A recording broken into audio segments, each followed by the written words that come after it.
La noche en Guaynabo no siempre es silenciosa.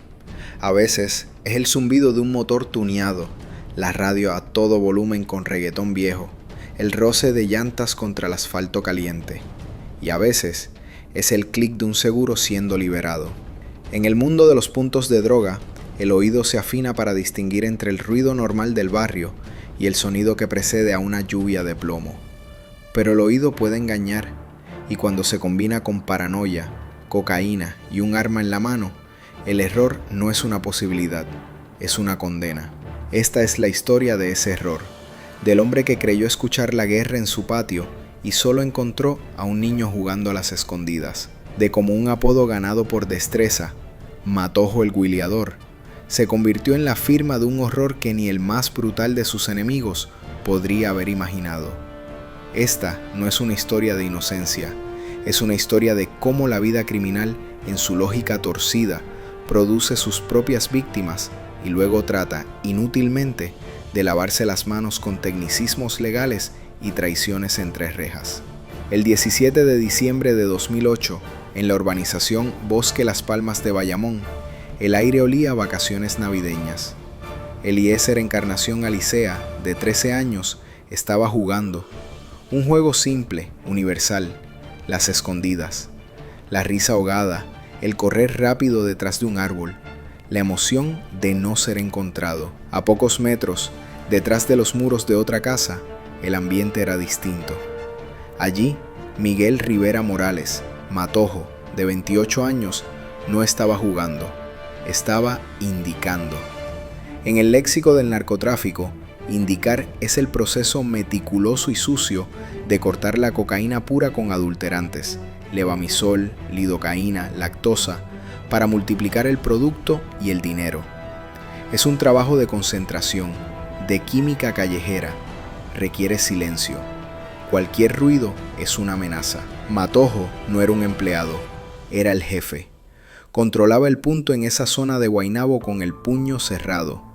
Su alias, el Guiliador, hablaba de una habilidad legendaria para las fugas, para perder a la policía en persecuciones, para moverse como un fantasma. Era un hombre que confiaba en sus reflejos, en su audacia, en el peso de la 45 que siempre llevaba cerca. Esa noche, mientras sus dedos manipulaban el polvo blanco, sus oídos, afinados por la paranoia y alterados por la misma mercancía que procesaba, captaron un sonido en el patio. No fueron pisadas claras, fue un susurro, un roce, quizás la risa sofocada del niño. Para un cerebro intoxicado y acostumbrado a la guerra, esos sonidos se tradujeron en una sola palabra: peligro. Alguien afuera, alguien que venía por él. Quizás los hombres de Bolo, un rival pesado, Miguel Díaz Rivera, un narcotraficante buscado desde 2004, con quien mantenía una disputa sangrienta. La lógica del gueto no permite segundas interpretaciones. Ante la duda, se dispara. Las preguntas vienen después, si es que queda alguien para hacerlas. Matojo no miró por la ventana, no dio un aviso. Agarró el arma, salió a la oscuridad del patio y apretó el gatillo. El disparo fue uno solo, un estampido que cortó la noche navideña de cuajo. No hubo ráfaga, no hubo tiros al aire de advertencia. Fue un tiro dirigido, certero, mortal. El proyectil de 45, una bala con poder de detención brutal, impactó a Eliezer en el pecho. El niño cayó. El juego de las escondidas había terminado para siempre. Lo que siguió dentro de la cabeza de Matojo en esos segundos, solo lo sabemos por la confesión que, años después, un testigo diría que escuchó. Según ese relato, cuando Matojo se acercó y vio lo que había hecho, cuando la silueta en el suelo tomó la forma de un niño pequeño con ropa de jugar, los nervios lo atormentaron. No fue remordimiento en el sentido civil, fue el pánico frío de un criminal que sabe que ha cruzado una línea que ni en su mundo se cruza. Haber matado a un rival, a un policía, incluso a un civil adulto en fuego cruzado, es parte del riesgo.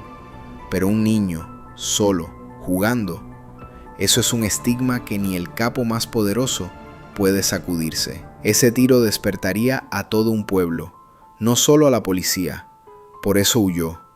Dejó al niño desangrándose en el patio y se esfumó en la noche, tratando de usar sus habilidades de huileador para escapar de un fantasma que ahora llevaba pegado a la espalda. La investigación fue una tormenta perfecta de presión pública y policial.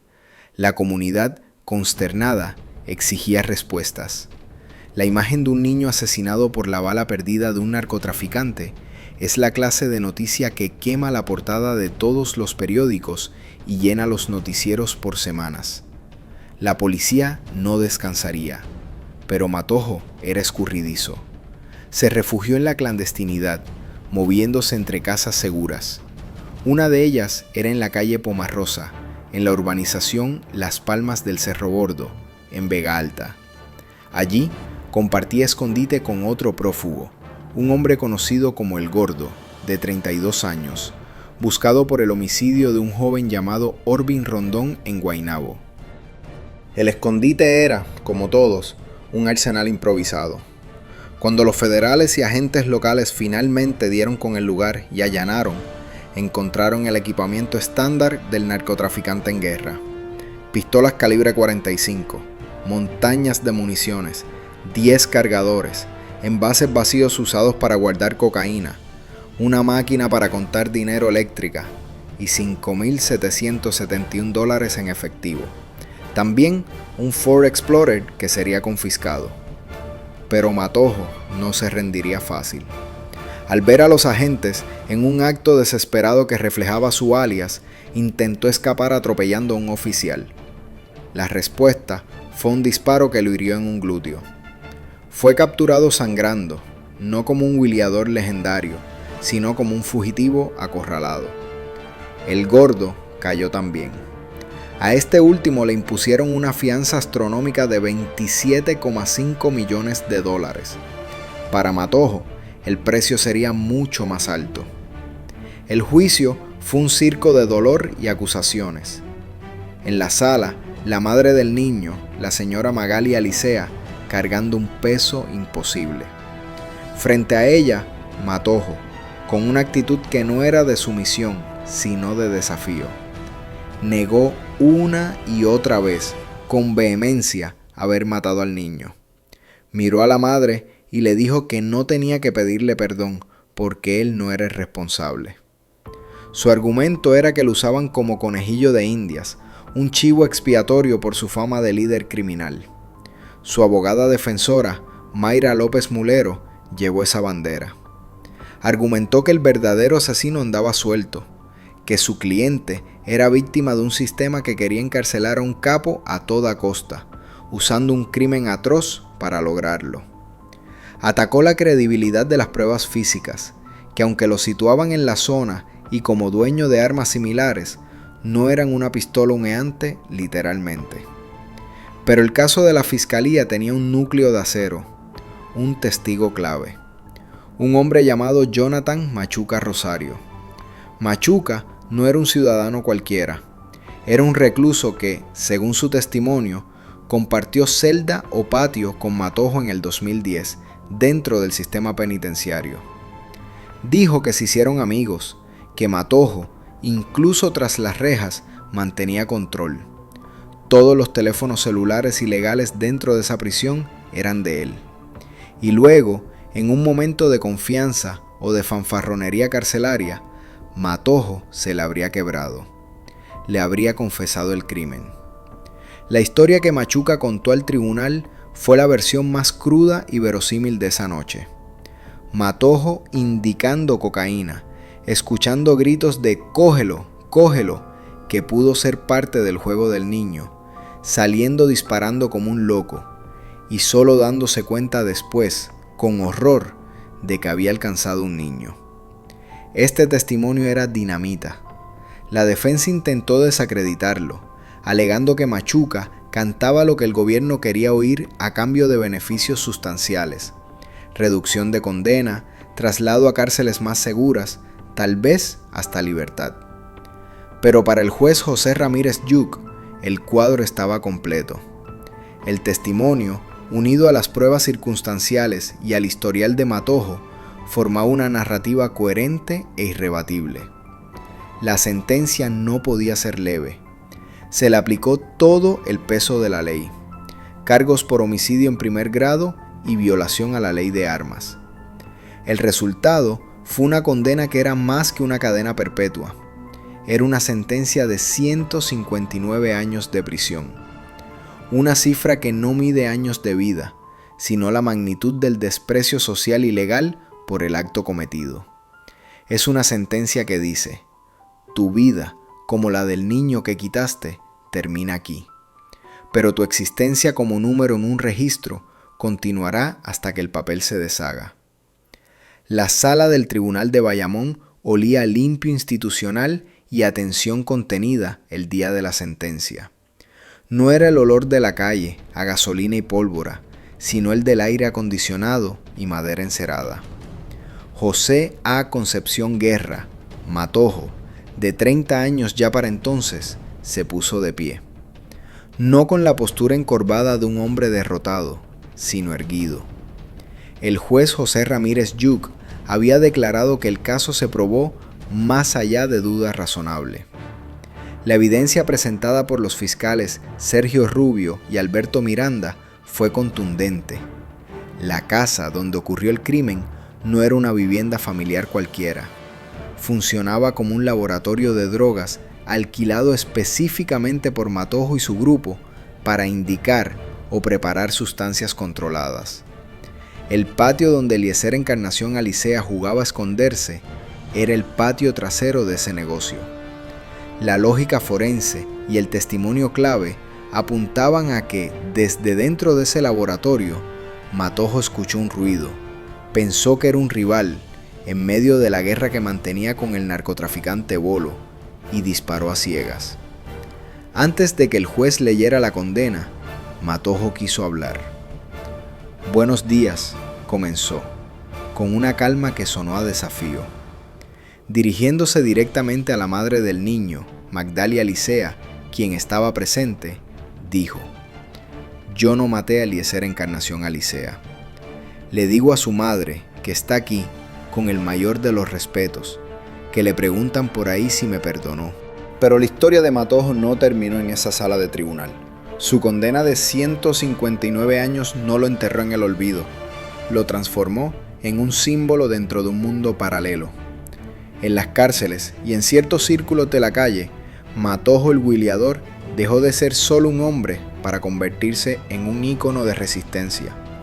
En las redes sociales y en el periódico de la calle, como lo llaman algunos, surgió un movimiento de apoyo.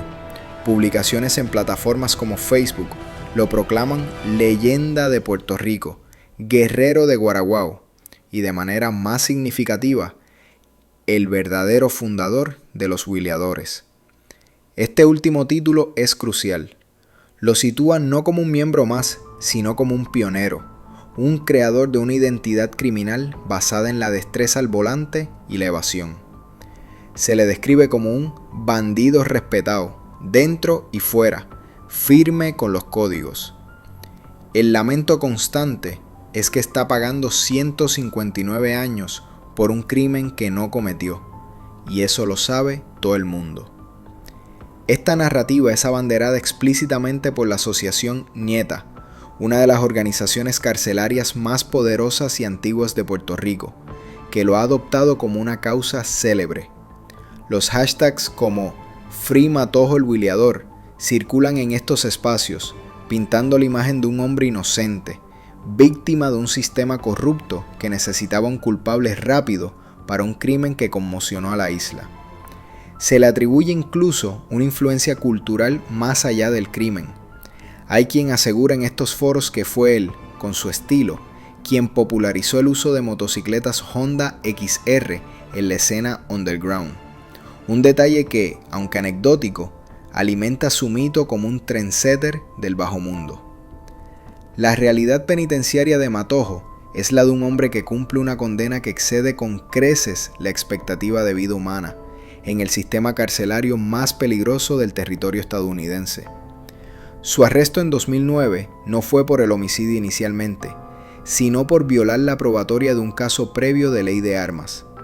Una vez dentro, su estatus de líder de una ganga de narcotráfico como lo describieron los agravantes en su sentencia, y su presunta fundación de los Huileadores, lo colocan en una posición de poder y vulnerabilidad extrema. Las prisiones de Puerto Rico están fracturadas por la guerra entre ñetas y otros grupos, como los Sangues o los 27. Ser una leyenda ñeta implica protección, pero también lo convierte en un blanco permanente para sus enemigos. Su día a día transcurre en una celda de máxima seguridad, donde el control de los teléfonos celulares clandestinos, como el que se le atribuía según el testimonio de Jonathan Machuca, es una moneda de poder tan valiosa como las drogas. Allí, según sus seguidores, él sigue llevando los códigos, manteniendo la disciplina y la lealtad del grupo, incluso amarrado, encarcelado. La frase 1.50, que a menudo acompaña las publicaciones a su favor, es un código ñeta que significa hermano o mi sangre, sellando su pertenencia a esta nación carcelaria. El caso de Matojo, por tanto, vive en dos planos irreconciliables. En el plano oficial, el de los expedientes judiciales y los medios de comunicación tradicionales, es un caso cerrado. Un narcotraficante convicto por el asesinato accidental pero culpable de un niño, que mostró cero remordimiento y recibió la sentencia más severa posible. En el plano subterráneo, el de los códigos carcelarios y la épica callejera, es un mártir político, un guerrero inocente sacrificado por un sistema hipócrita, cuya condena monumental es la prueba misma de la conspiración en su contra. Esta dualidad define su legado. Mientras Magdalia Licea encuentra un amargo cierre en la sentencia, una parte de la calle mantiene viva la llama de su inocencia, convirtiendo su nombre en un grito de resistencia contra el sistema. La justicia, para la sociedad, pudo haberse hecho, pero para el mundo que lo creó y lo glorifica, Matojo el Huileador sigue siendo un preso de guerra, un símbolo de que, a veces, la condena más larga no es la que se cumple entre cuatro paredes, sino la que se libra en el campo de batalla de la percepción, donde los códigos de la lealtad y el desprecio a la autoridad tienen más peso que cualquier veredicto firmado por un juez. Su historia ya no le pertenece solo a él, pertenece a la mitología de la calle, donde los héroes y los villanos son la misma persona, dependiendo de desde qué lado de la ley se mire.